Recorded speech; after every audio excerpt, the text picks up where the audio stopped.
warahmatullahi wabarakatuh. Waalaikumsalam warahmatullahi wabarakatuh. Selamat pagi, salam sejahtera buat kita semua. Ketemu lagi ya di mata kuliah Geografi Fisik, pertemuan yang ke-8. Harusnya 9, 8-nya kan UTS. Ya, tapi dihitungnya untuk kuliahnya 8. Pertemuannya ke-8 setelah UTS kemarin. Nah, untuk pertemuan kuliah kita pada hari ini, yaitu kita akan melakukan kuliah dengan materi hidrologi. Kemudian nanti setelah kuliah akan ada tugas ya untuk meresume jurnal sehingga memperdalam apa namanya pemahaman kita terhadap penelitian-penelitian. Kebetulan saja karena materinya hidrologi, jadi papernya tentang hidrologi. Nanti kalau kalian ingin mencari lagi ya sesuai dengan bidangnya saja bisa. Banyak sekali paper-paper itu bisa diperdalami lagi. Jadi mata kuliah kita ini kan 3 SKS ya. Berarti dari jam 9 sampai jam 12 harusnya. Jadi nanti mungkin untuk materi sekitar 1 jam lah. Setelah itu mungkin mengerjakan tugasnya meresume paper bahasa Inggris. Jadi tapi tidak terlalu banyak ya, mungkin satu mahasiswa 3 dan dikumpulkan sekarang juga lah, karena kalau ditunda-tunda nanti tambah numpuk lagi kerjaan. Di samping itu juga 2 jam cukup lah ya, dari jam 10 sampai jam 12 bisa. Itu hanya cuma 3 paper aja, jadi membaca kemudian nanti meresumenya. Jadi ini pengarangnya siapa, terus tujuannya apa paper ini, sambil membaca, sambil dibaca terus diambil ininya resumenya itu, jadi dipelajarin. Papernya bagus-bagus ya. Baik, kita mulai saja materinya. Materi kita pada hari ini yaitu tentang hidrologi. Materi sudah dikirim ke GCR ya. Ini yang ada sudah 20 kurang 6 orang lagi nih untuk angkatan 2026. Hari Kamis itu ada kuliah umum ya, yaitu tentang pariwisata. Jadi di jurusan kita bagusnya setiap bulan itu ada materi apa kuliah umum dari para ahli ekspor, dari para barangkali juga para pejabat ataupun dari akademisi dengan tema-tema yang lebih dalam dan kekinian serta aplikatif ya. Jadi seperti perencanaan pariwisata untuk pekan ini, namun yang menjadi pembicaranya kan pelaku dari pariwisata itu sendiri. Bagaimana perencanaan pariwisata, jadi lebih mendalam lagi. Baik, kita langsung saja. Tapi sebelumnya mungkin lihat kesiapan ya dari semua yang kuliah ini. Coba dinyalakan on kamera semuanya.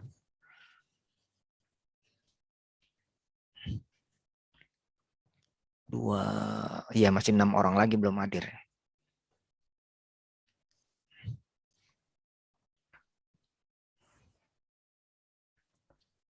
Azhar, Weni, Salsabila, Aurelia, Rehanul, Nurul, nambah 1 lagi. Masih 5 yang belum hadir.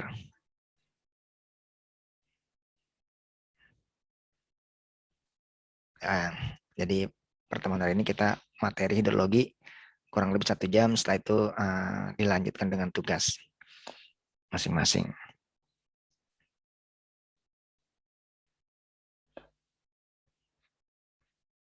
Oke, ya oke. Kita lanjutkan lagi. Langsung ke materi ya.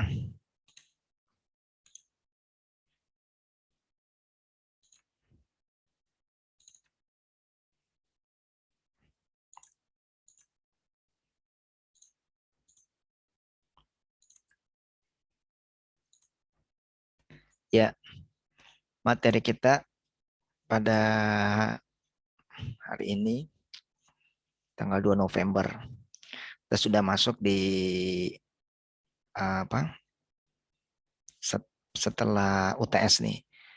Jadi kurang lebih 2 bulan lagi, November dan Desember, atau 8 kali pertemuan sudah UAS ya. Artinya sudah tidak terasa kalian ini sudah berjalan setengahnya dari perkuliahan ini di semester pertama. Nanti setengah lagi ya berarti sudah selesai di semester 1.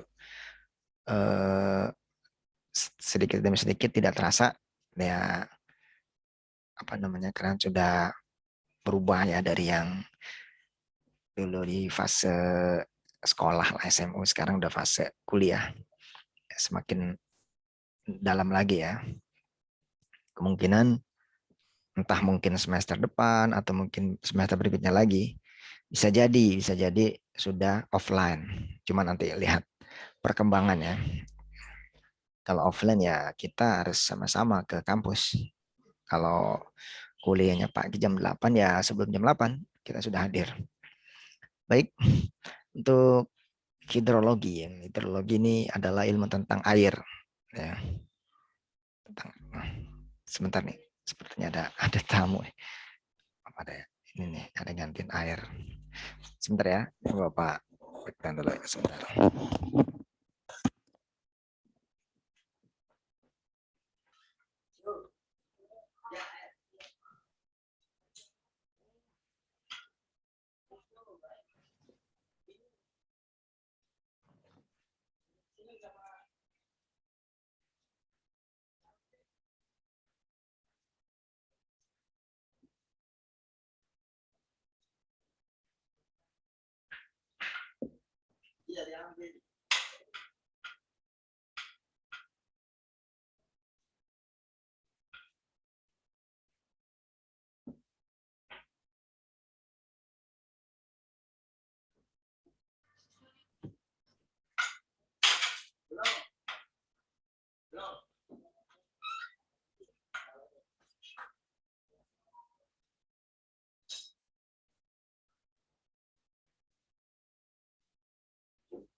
Baik, lanjut lagi. Ada iklan sebentar. Lanjut lagi. Ya, jadi hidrologi adalah, ini suaranya kedengeran kan ya? Maaf, Terdengar, Pak. dengar ya. Sudah di record belum ya? Sebentar.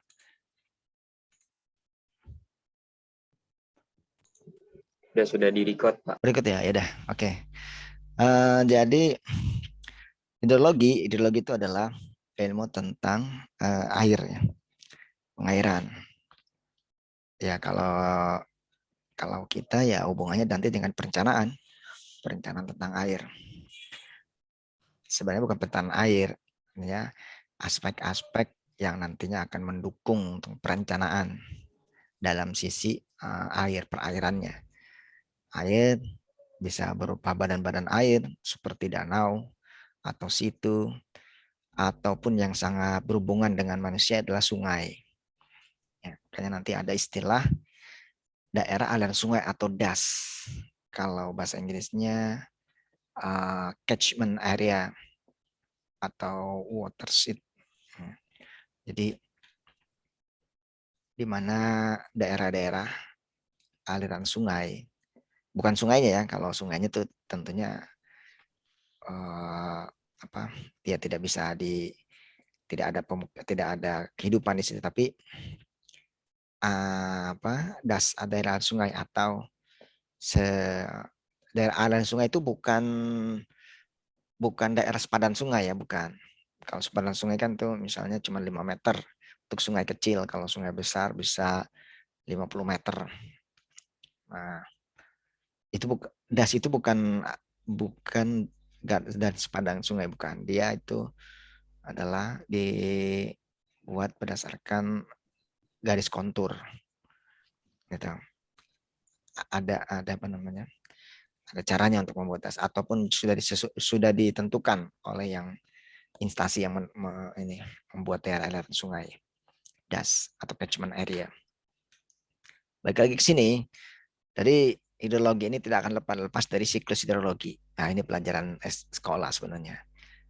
Jadi di mana air hanya berputar-putar saja dari bawah, kemudian ke atas, turun lagi ke bawah, gitu. Dan yang di atas nanti kajiannya beda lagi, kajiannya menjadi meteorologi dan klimatologi. Tambah lagi geofisika harusnya. Kemudian ada air tanah. Dan permasalahan air tanah ini termasuk karena hidrologi ya. Jadi karena dia banyak di tanah, berarti hubungannya dengan air dengan tanah.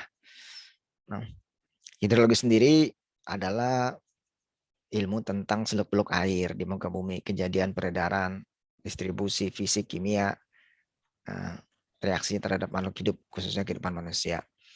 Kemudian ruang lingkup hidrologi. Ruang lingkup hidrologi itu meteorologi dan klimatologi itu termasuk juga, karena kan air itu yang hujan, nah termasuk juga itu hidrologi.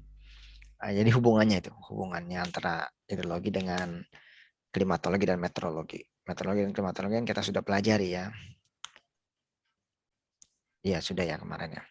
Kemudian hidrologi ya, ada juga ya dibagi-bagi lagi, ada potamologi, air permukaan, sirologi, salju oceanologi, atau oceanografi bisa juga, dan lain sebagainya. Manfaatnya apa? Manfaatnya tentunya banyak hidrologi itu.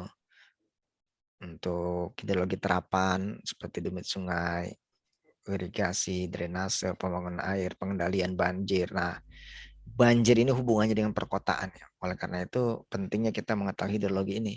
Karena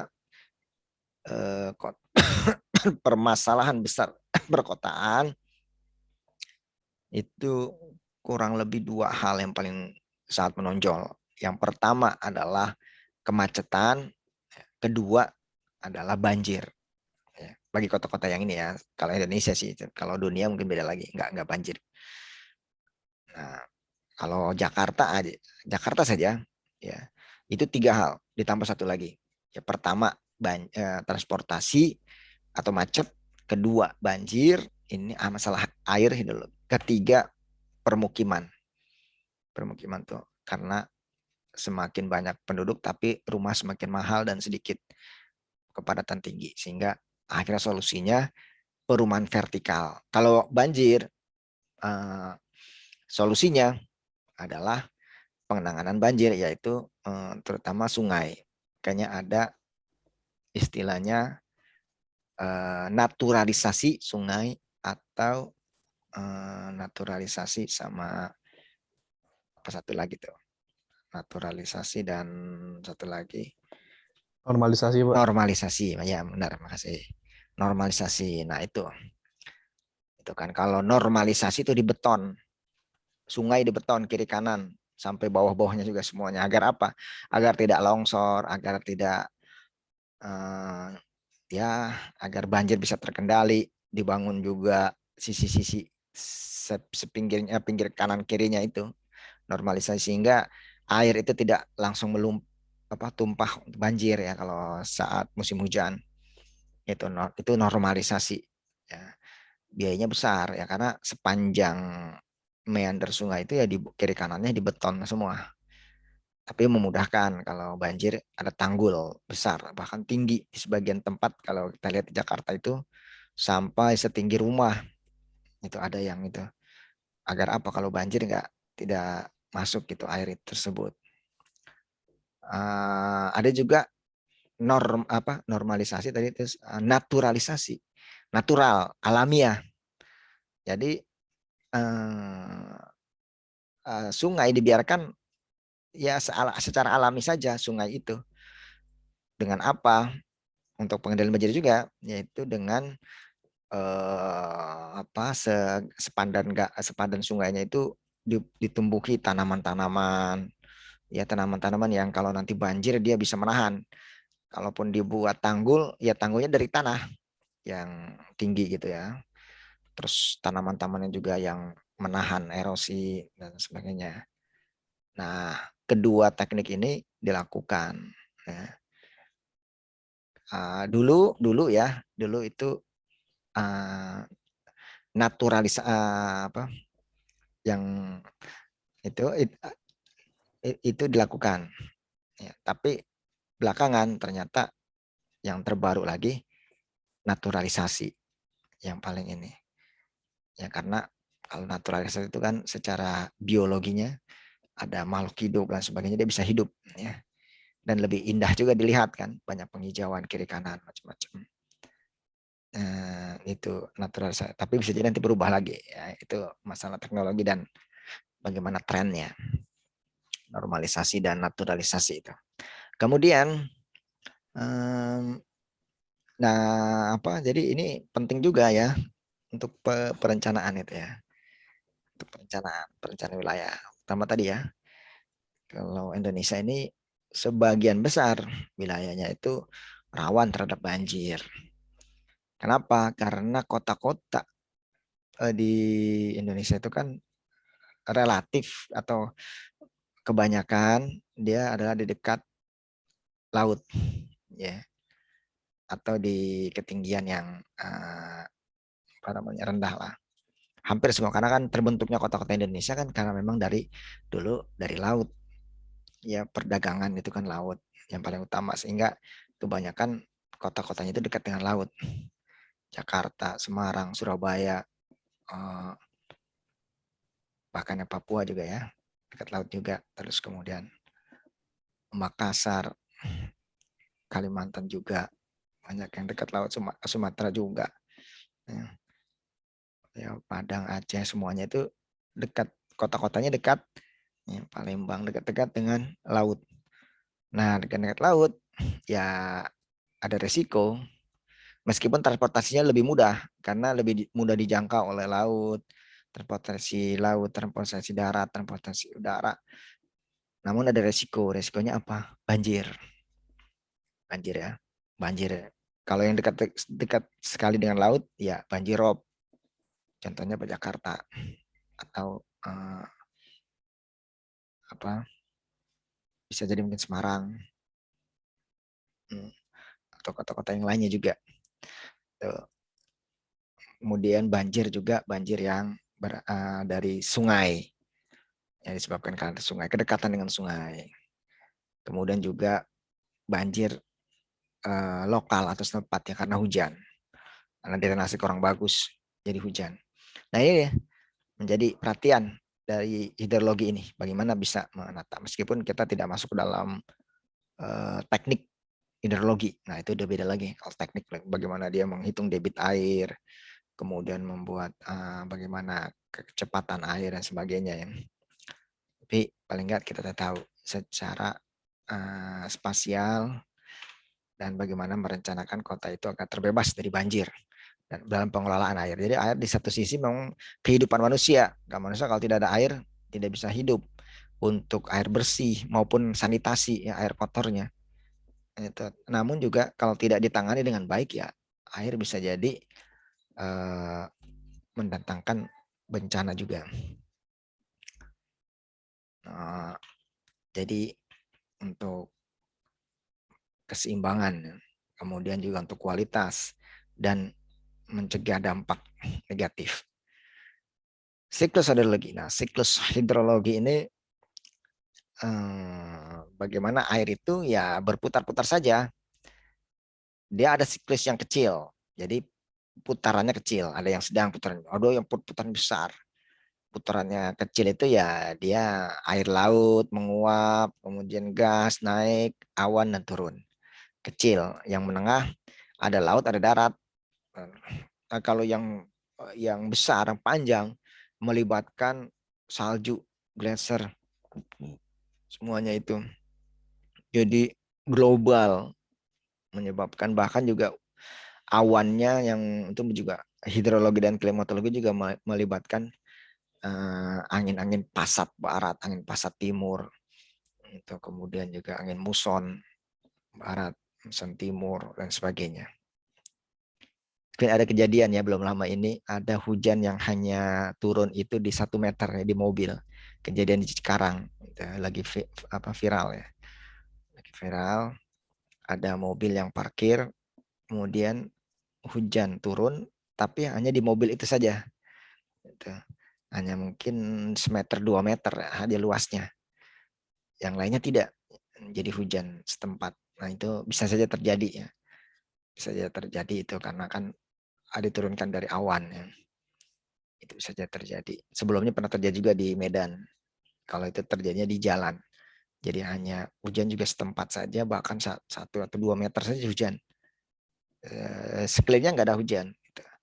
Atau yang sering banyak kita temui, suatu saat kita dalam perjalanan ya, di daerah tertentu yang kita lalui itu banjir, hujan.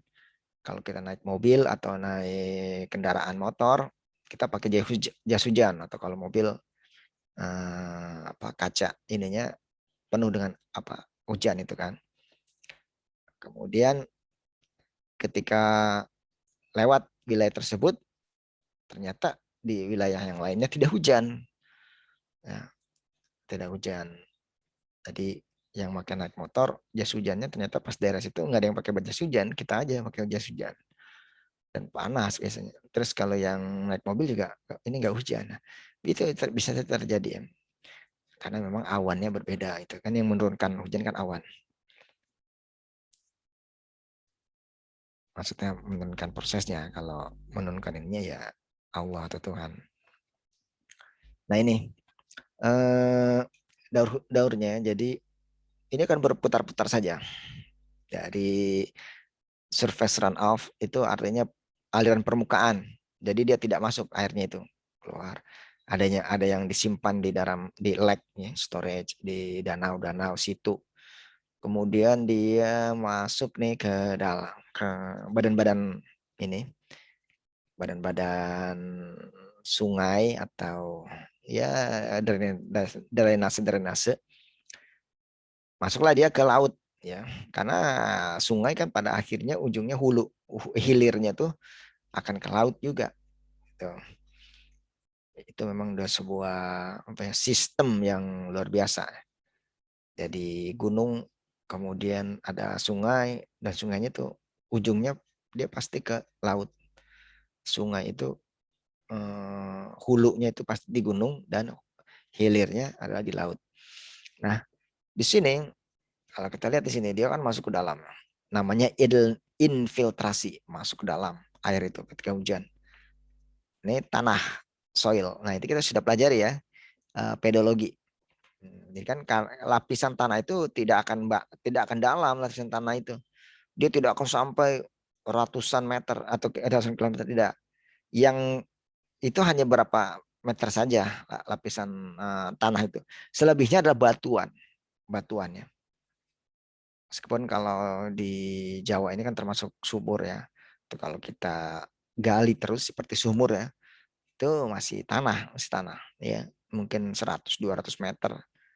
Berapa meter kemudian ke bawah baru itu batuan. Itu sudah batu, bukan lagi tanah. Karena kan seperti kita sudah pelajari dalam pedologi, tanah itu pun asalnya dari batu yang dia mengalami pelapukan, baik fisika, kimia, atau biologis. Ya, melapuk dan akhirnya jadi tanah, dari sumber tempat untuk tumbuhnya tanaman dan juga hidupnya hewan. Nah, kemudian rock ini tuh batu. Ya. Dia setelah masuk ke dalam ini air, dia kan lebih mudah masuk ke tanah kan karena pori-porinya lebar banyak masuk. Namun dia nanti masuk lagi ke rock ini, ke batuan. Nah, kalau dia udah masuk di batuan ini kan dia di sela-sela batuan.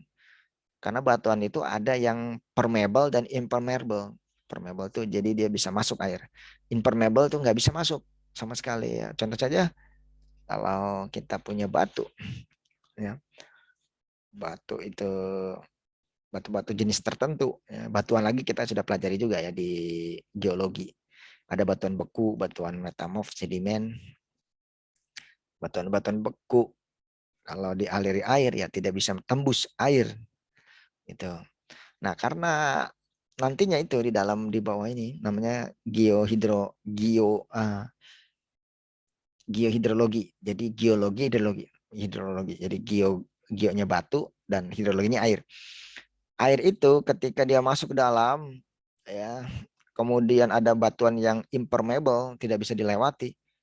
Namun kan air masuk terus kan, terus. Nah, air kan berkumpul ya, berkumpul. Kalau ada celah yang besar, air itu akan mengisi. Nah, sehingga akhirnya itu ada namanya kantung-kantung air di bawah itu. Nah, kantung-kantung air ini kadang-kadang ini yang apa namanya kejadian seperti di Lapindo. Nah, Lapindo itu.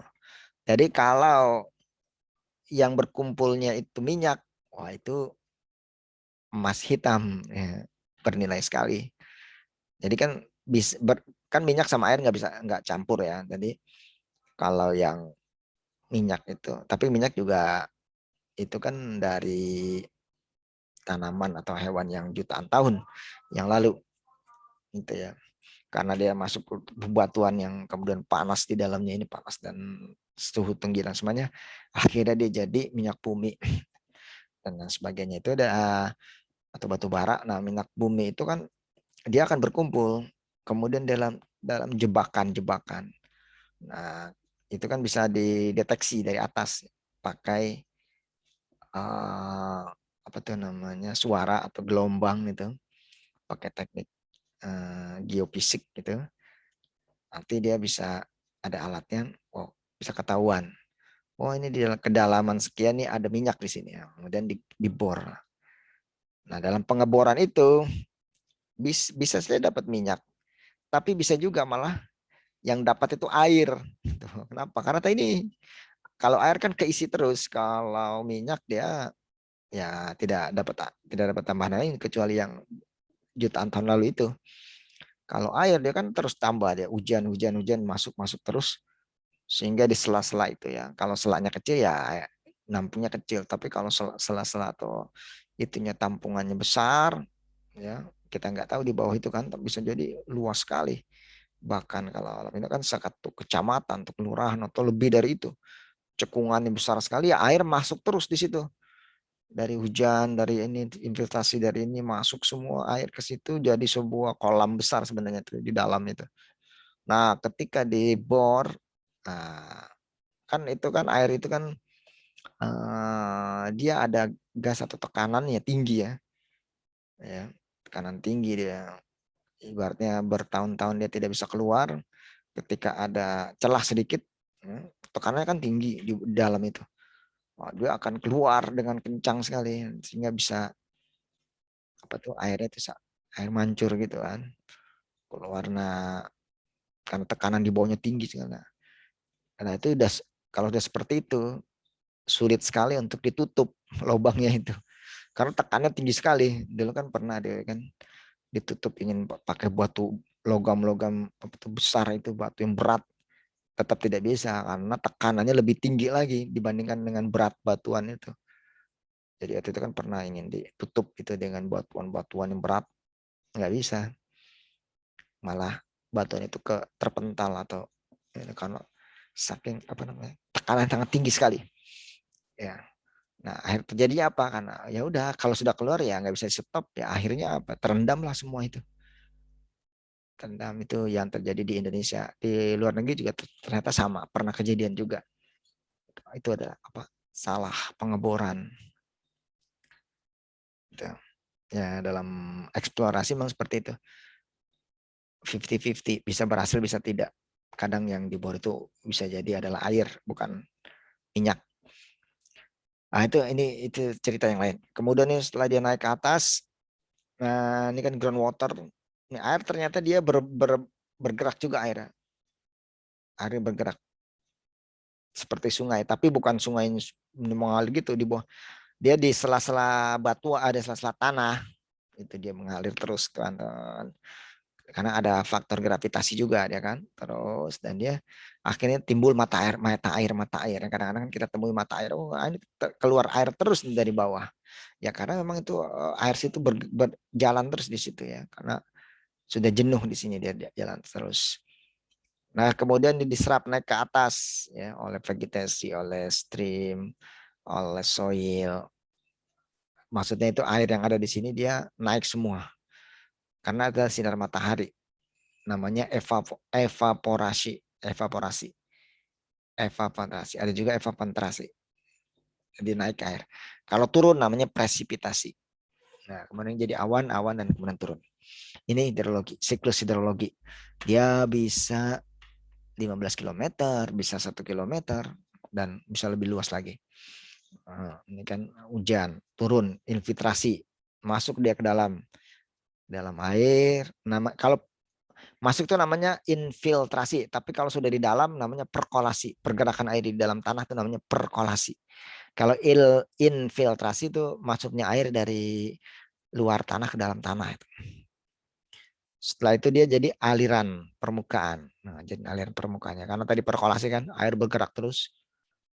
Ya. Terutama air tanah tadi ya. Itu air tanah. Nah, jadinya air tanah lah. Itu bergerak terus. Dia akhirnya sungai itu akan terisi terus sungai. Nah, sungai terisi terus kan? Nah, sungai. Kalau ada hujan yang besar ya bisa lebih. Tidak bisa menampung sungainya itu, badan sungainya jadi banjir. Ya ini seperti ini run off dan sebagainya. Siklusnya juga sama seperti ini. Presipitasi, evaporasi. Jadi kebalikan. Kalau presipitasi hujan, kalau evaporasi penguapan, naik ke atas dia semua air udah. Kemudian jadi awan, kemudian turun. Terus berputar seperti ini. Evaporasi tidak hanya di laut, tapi juga di sini nih. Kan di dalam pohon-pohon itu kan ada air diserap juga, ada air-air yang ada di danau, di ini diserap juga oleh. Ini kan kenapa? Karena sinar matahari kan panas sehingga uap air itu akan naik. Nah, ini juga. Dan juga masih sama, infiltrasi, perkolasi, runoff itu istilah-istilah dalam hidrologi.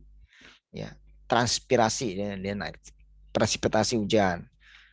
Perkolasi nih pergerakan dari dalam, infiltrasi masuk ke dalam. Runoff yang di atas runoff ya dia tidak masuk air limpasan. Jadi air yang dia tidak masuk ke dalam, dia habis ketika hujan dia di sini aja. Ini menyebabkan banjir nih, banjir setempat ini, runoff ini. Infiltrasi, evaporasi ini naik, runoff, evaporasi juga. Ada juga evapotranspirasi. Jadi gabungan dari, kalau transpirasi kan dari tumbuhan-tumbuhan ini transpirasi dia menguap. Kalau evaporasi dari badan-badan air. Ini gabungan jadi evapotranspirasi. Evanya yang ini, transpirasinya yang dari pohon-pohonan menguap. Nah, ini dia penjelasan evaporasi itu kan. Dari badan-badan air. Transpirasi itu dari penguapan dari makhluk hidup, hewan dan tumbuhan. Evapotranspirasi keseluruhan, gabungan. Sublimasi dari es menjadi uap. Kondensasi itu awan, pembentukan awan. Adveksi, angin, pembentukan, perpindahan awan. Presipitasi hujan. Runoff, aliran permukaan. Infiltrasi ya tadi masuk ketika hujan dia masuk ke dalam tanah. Perkolasi, pergerakan air di dalam tanah. Nah ini kita lihat di sini kan air tanah. Ini kalau tempat kalian atau yang berasal dari daerah, ya ini kehidupan sehari-hari yang dilihat ya, sawah, kemudian irigasi, kan air yang banyak seperti ini nih, kemudian dialiri ke sawah, luas sekali. Ini ada pipa-pipa juga untuk mengalirkan air-air sawah ini. Kemudian ada juga daerah aliran sungai. Jadi ada sungai itu atau das tadi ya. Ada masukannya dari mana? Dari hujan, dari macam-macam. Kemudian ada das, kemudian ada luarannya, debit air. Groundwater, air itu apa? Air tanah itu apa? Air yang mengisi rongga-rongga batuan di bawah tanah. Tadi itu. Jadi di batuan itu, di air itu mengisi rongga-rongga itu. Ada rongganya kecil ya kecil. Kalau rongganya besar dia bisa penuhi air itu. Karena air kan akan masuk terus. Air bergerak 10 meter per hari. Cepat sekali ya. 10 meter.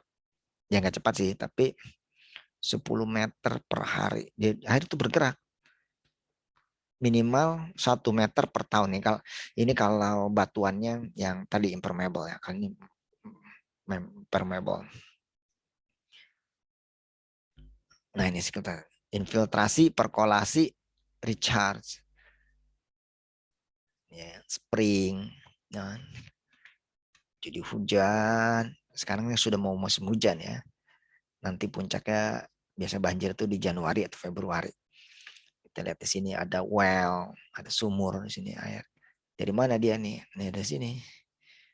Terus ada ini reabsorb by plant, capillary water health, water table, infiltration, percolation dalam ini. Ini ada ini di dalam ini batuan maksudnya. Di batuan-batuan nih, kemudian groundwater ini rock and soil saturated with water. Jadi batu sama tanah itu udah bercampur dengan air di sini nih. Tadi dia groundwater namanya. Itu impermeable bedrock. Impervious juga bisa juga. Jadi tidak bisa masuk nih air di sini. Karena batuannya tidak bisa dilalui air. Akhirnya apa? Di jalan terus kan. Munculnya apa? Spring, mata air. Spring lagi di sini mata air. Ada yang di bawah laut, di bawah sungai, ada yang di sisi pinggir-pinggir sungai. Itu keluar spring. Naik lagi dia oleh evaporasi dan transpirasi. Ya, ada water vapor. Kemudian turun lagi dia presipitasi. Ada cloud. Ini sih. Nah, di sini jadi zona lengas kelembapan, soil zone, intermediate zone, groundwater table, bedrock, air tanahnya. Kemudian ada juga yang disebut dengan aquifer. Aquifer, apa itu aquifer? Aquifer itu adalah jebakan-jebakan air, atau disebut juga kalau secara ilmiahnya adalah formasi atau perlapisan jenuh air yang mampu menyimpan dan mengalirkan air tanah dalam jumlah yang cukup. Akuinya air, fairnya itu menerima atau mengalirkan. Ini istilah dalam hidrologi, aquifer. Di mana letaknya aquifer? Nanti kita lihat contoh gambar-gambarnya. Ya, mengalirnya apa? Pasir, kerikil, kenakal, atau campuran. Waktu kita pedologi kan ada tuh ya, batu, pasir, kerikil, lempung gitu ya. Kan kerikil, pasir kan masih keras, batu masih keras sekali. Sedangkan lempung jadi lempung, udah halus. Aquifer bebas, unconfined aquifer. Ada juga aquifer tertekan, confined aquifer. Ada aquifer menggantung, perset aquifer. Nah ini contohnya. Jadi aquifer itu, ini kan ada impermeable. Ini susah dilalui nih. Impermeable itu nggak bisa dilalui. Ini bisa dilalui dengan recharge water table, confined or artesian aquifer under pressure. Water flow from this well. Jadi ini pompa-pompa untuk pompa air. Nah kalau pompa airnya ini ke sini ya nggak keluar air, ini kan impermeable. Tapi dia tembus lagi ke bawah. Nah ini adalah dia akan mengeluarkan air. Kalau di sini nggak ada air juga, ini kan batuan nih masih belum keluar. Ternyata pas sudah di sini nih baru keluar air dia. Jadi air itu ya ini biasanya daerah yang kekeringan ini butuh apa namanya, mencari air harus dalam kedalaman yang sangat dalam ya. Jadi kalau sudah dapat air ya jadi sumber kehidupan di situ. Nah ini juga nih dalam kalau sebuah perbukitan ya, ini kan batuan. kemudian adalah accumulate ada. Nah ini unsuccessful well. Jadi pompa ini nggak berhasil, nggak keluar air ya karena dia nggak melihat akuifernya di mana, kantong air itu di mana, nggak. Dia hanya bor-bor saja di sini, nggak ada air di sini, apalagi di pegunungan sulit dapat air kan. Biasanya sih ngambilnya pakai air sungai ya, air limpasan itu. Tapi kalau bisa mengetahui ada aquifer itu, nah itu bisa dapat air. Ini gini aja dia dicari aquifernya kan, dia akan mengeluarkan spring, kan spring. Berarti di sekitar sini nih ada aquifer kan. Oh, berarti bornya di sini. Nah, ternyata benar dapat dia successful well. Pursuit water table. Ternyata di sinilah water table itu. Apa? Kantong air. Aquiclude main water table. Ya, jadi mengebor juga harus ada ngeliat-ngeliat ya ininya, lokasinya. Karena nanti sudah mahal-mahal nggak ada air ternyata. Nggak dapat lapisan batuan. Kalau mengetahui ilmu-ilmunya ternyata bisa dapat air di bawah. Kemudian permasalahan air tanah ya. Kalau itu kan air itu kan air bersih itu untuk kehidupan, untuk minum, untuk mandi, untuk pakaian, untuk makan, minum dan lain sebagainya. Itu air untuk kebaikan, untuk kehidupan. Namun sebaliknya air juga adalah hubungannya dengan sanitasi. Air itu bisa juga mendatangkan kotor, bisa beracun, kemudian juga bisa tercemar, polusi dan sebagainya. Itu sisi negatifnya.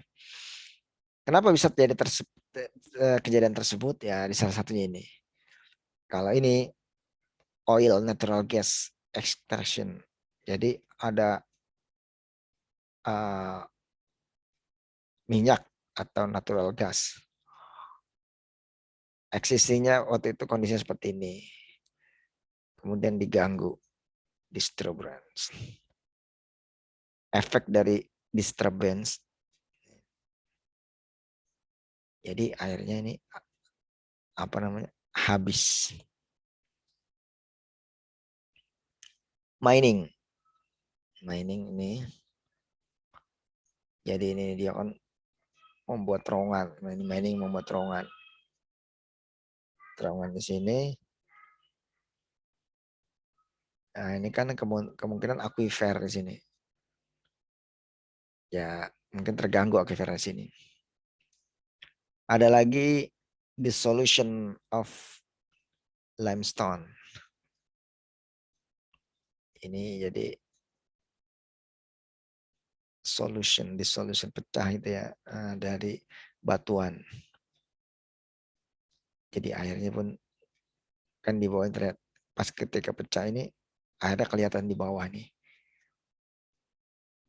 Ada juga groundwater related. Groundwater. Jadi kadang ada, kadang nggak ada. Sesuai dengan musim. Nah, ini ada yang lain lagi. Ada ini kalau ini hubungan dengan pencemaran atau bukan pencemaran sebenarnya. Eksploitasi yang berlebihan terhadap air. Ini kan awalnya sebuah wilayah ini rumah kebanyakan. Kemudian dia ambil air dari bawah, pumping. Tapi pumpingnya dengan lower the cone of depression. Jadi kecil aja dia pumpingnya, pompanya. Kemudian ini ada airnya di sini, original air. Air masih ada. Kemudian over pumping lower the cone of depression. Ya. Kemudian ada pabrik ternyata di sini. Ini kan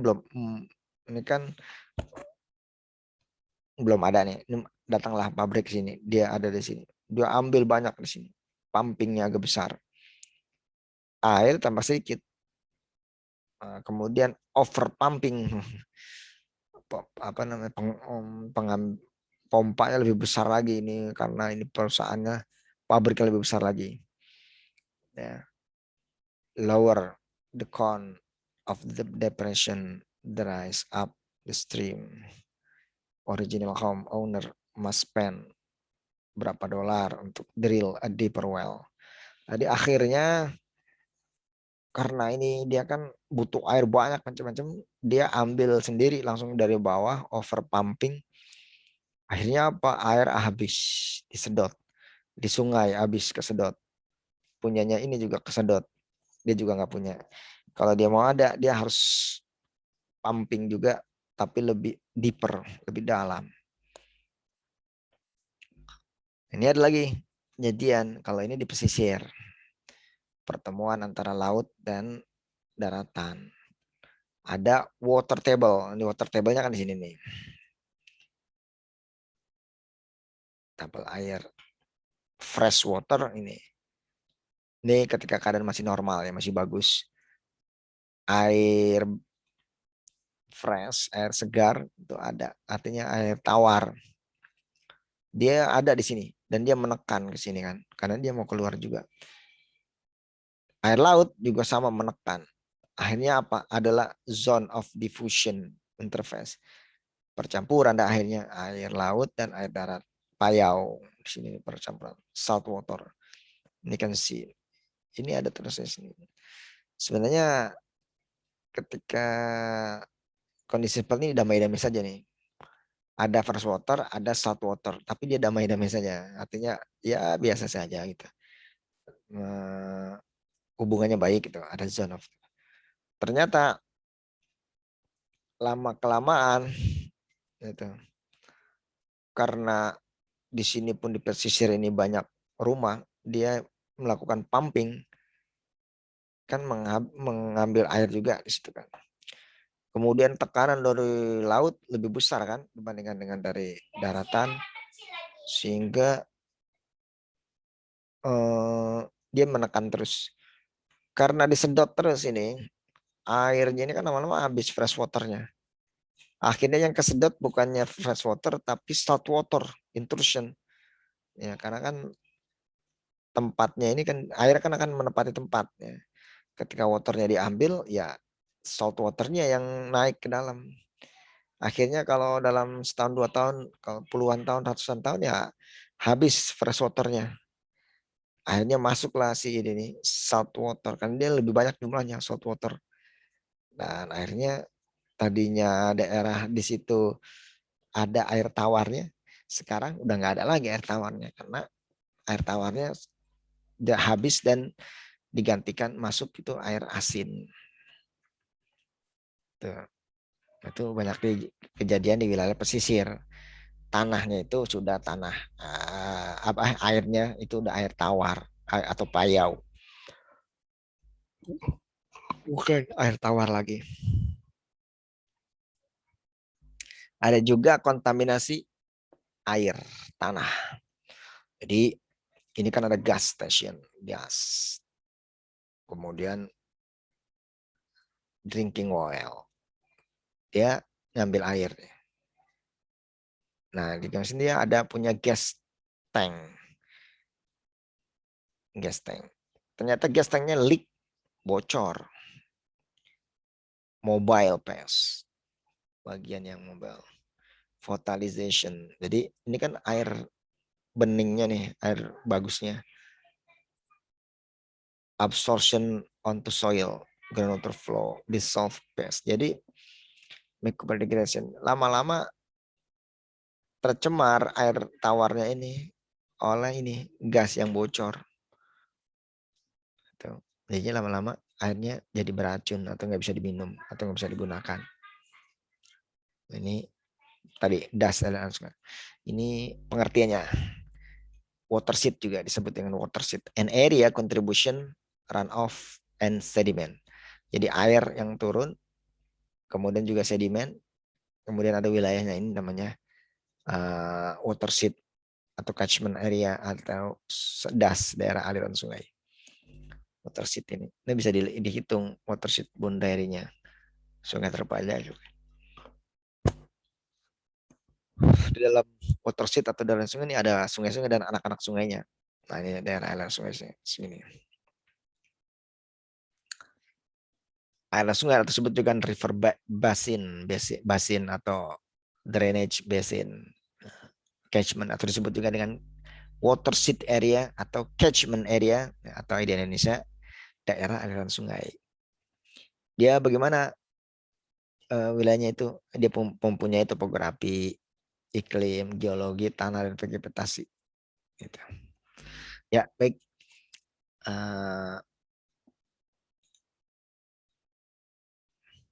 Demikian kuliah kita. Berikutnya kita lanjutkan dengan tugas ya. Kita langsung tugas saja ya karena waktunya biar selesai.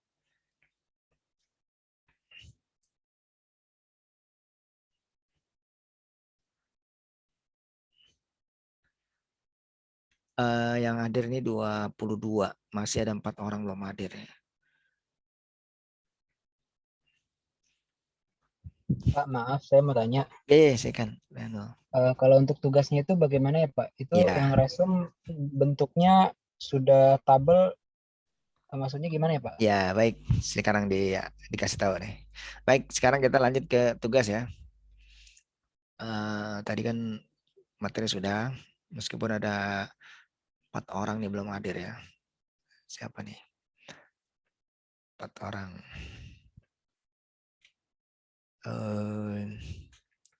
Kita absensi dulu ada ya.